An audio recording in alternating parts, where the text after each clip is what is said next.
Imagine the scene. It is 2 o'clock in the morning. The house is silent, draped in heavy shadows.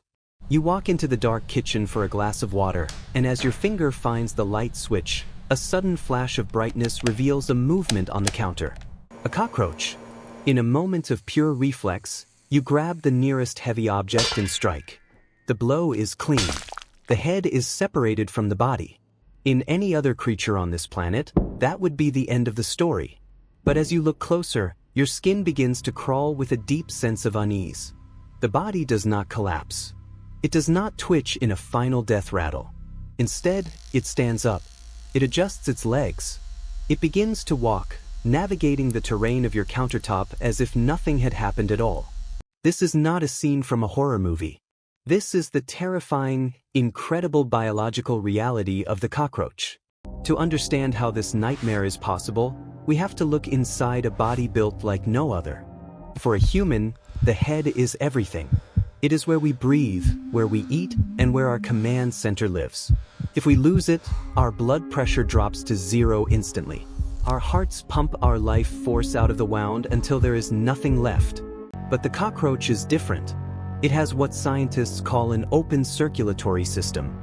There is no high-pressure network of veins and arteries.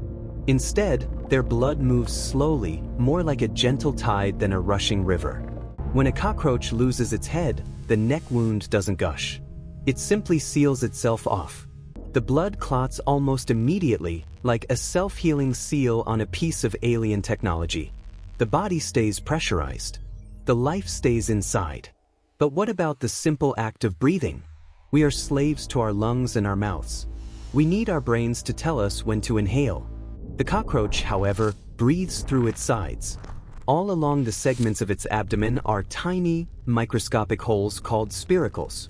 These holes are connected to a vast network of tubes that deliver oxygen directly to every cell in its body. It doesn't need a nose. It doesn't need a mouth. It doesn't even need a brain to coordinate the effort of staying alive. As long as those tiny vents are open, the headless body continues to pull oxygen from the surrounding air, fueled by a system that requires absolutely no central control. It is a masterpiece of endurance, refined by millions of years of evolution to withstand the unthinkable. This brings us to the most unsettling part of all, the brain. In our world, the brain is the king. It sends the signals that tell our legs to move.